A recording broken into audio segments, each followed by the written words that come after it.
Hey guys, I just wanted to make this quick video to tell you about some rehab that I've been doing that's been really effective for my shoulder. So the story is that about almost a year ago, I injured my shoulder, my right shoulder, just hopping out a pretty easy boulder problem, a V4 boulder problem that I'd done before. I'd flashed it before, and so it wasn't anything terribly hard, but just the movement of, there was a kind of a side pull thing, and I had to get up and mantle on top. And once I got up there, my shoulder was hurting and it was aching. And, after a couple weeks, I had to actually come to terms with the fact that I have a real injury on my hands, and I had to take about 5 months off of climbing.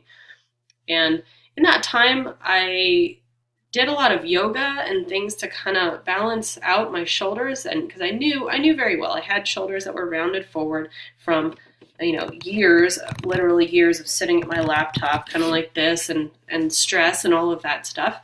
And I thought maybe this is a good opportunity to sort of balance that out, and yoga helped a lot, but that wasn't all of the story. And I think that what's really breaking it open for me now is myofascial release, because after about 5 months, I figure that tissue, the original injury, is probably healed, but yet there was still pain. There was still pain in certain positions. And what I now understand is that that pain can still be there because of the fascial restrictions.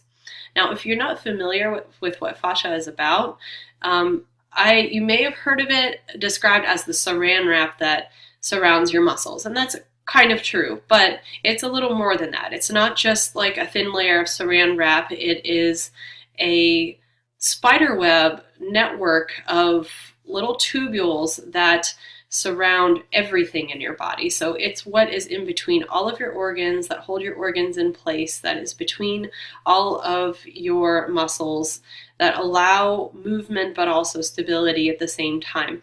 And so it helped me a lot to see videos of it, of looking at live videos. So I'm going to show you a clip of one of those right now so that you kind of have a picture of what we're talking about. So what you're looking at here is just a video that I found on YouTube from Functional Therapy magazine of living fascia.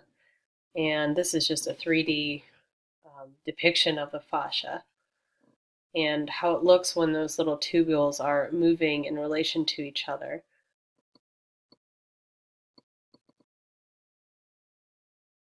And here again is the living fascia, and in a moment here you will see pretty clearly how those fibers, they normally exist, or they should exist, in a kind of chaotic fractal web. And what can happen is that when they aren't moving around a lot, there isn't movement coming at them in all directions, they can start to glue together. You can see there just a couple splitting apart. So they create these planes, and then they can split apart and they can rejoin. And when they get all joined together, and a bunch of them get joined together, they can kind of create a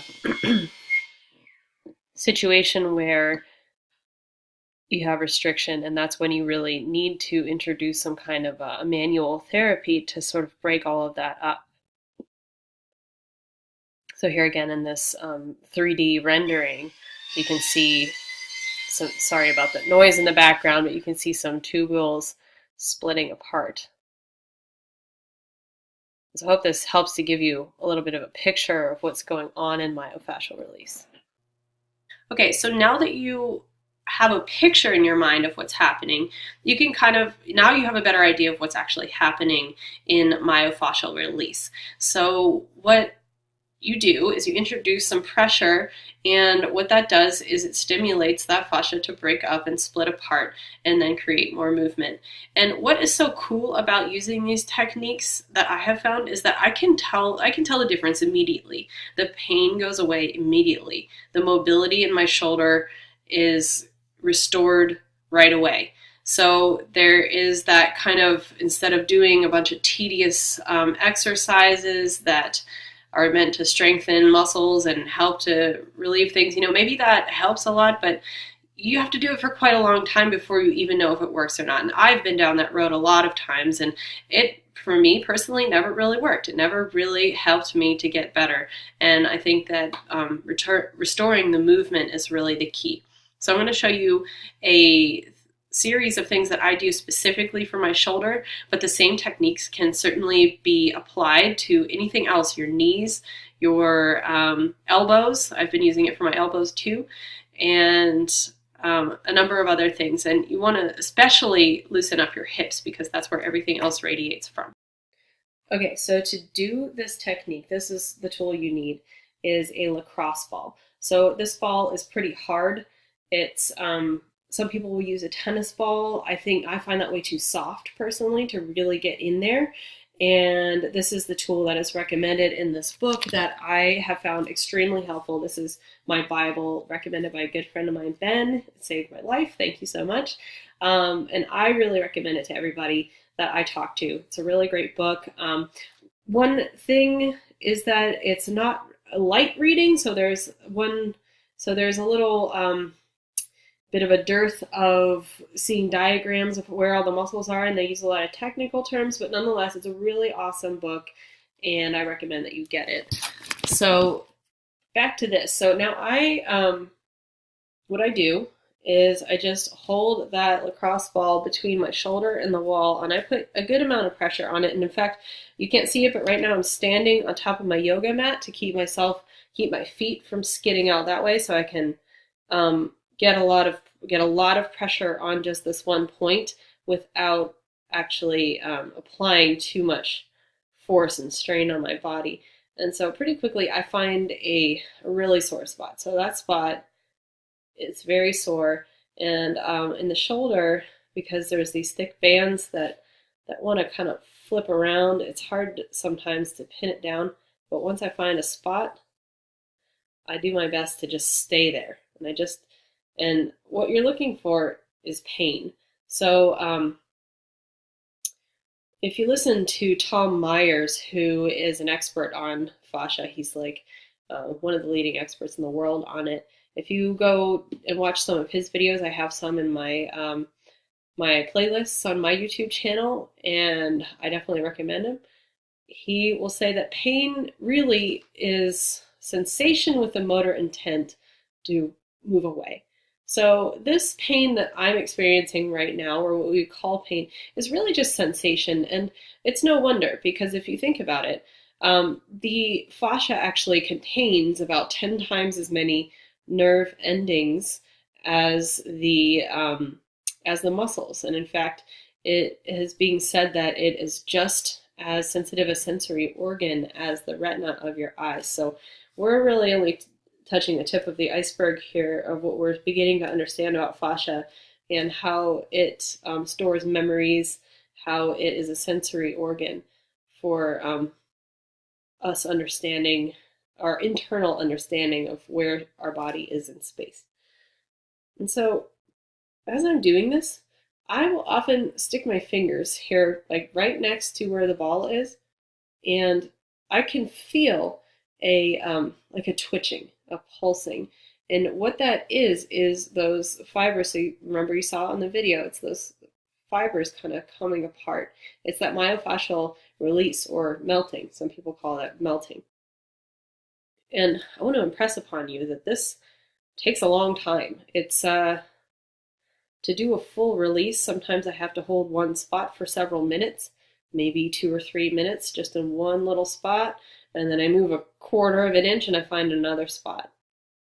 And I will try holding my arm in all different directions to try to get different spots on it. So far I've just been getting that really sore spot where the original injury was, but I'll come up here and get the top of my shoulder where it feels a little more bony, and that's a really good one there. And kind of as a rule, the really tender spots and the really most helpful spots to release are going to be those spots that are right on bones. And so I encourage you, and I've had to learn this lesson myself, I encourage you to not be afraid of the pain that you're going to find there.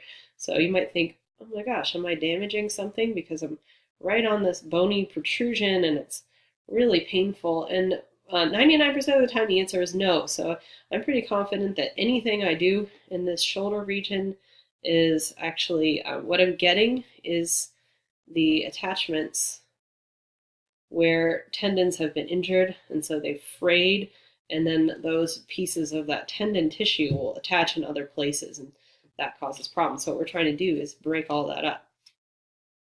And again, if you have doubts, all you need to do is do that thing that I said, which is hold your fingers there and see if you feel that pulsing like I do right now. So I want to say that, even right now, I've just done it, and I literally feel more movement. So try it out. Do it. Move your shoulder around. Feel how it's less restricted, and test it out. You want to.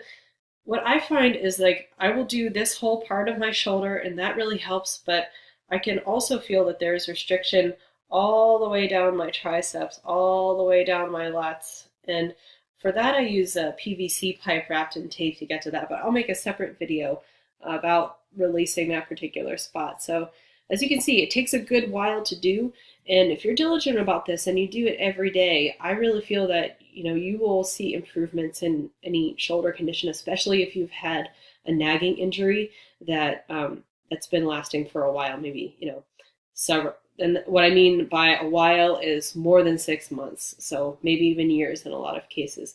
Well, I hope this helps, and if it did, let me know. And even if it didn't, let me know too. Let me know if you tried it out. I really want to hear from you. Thank you.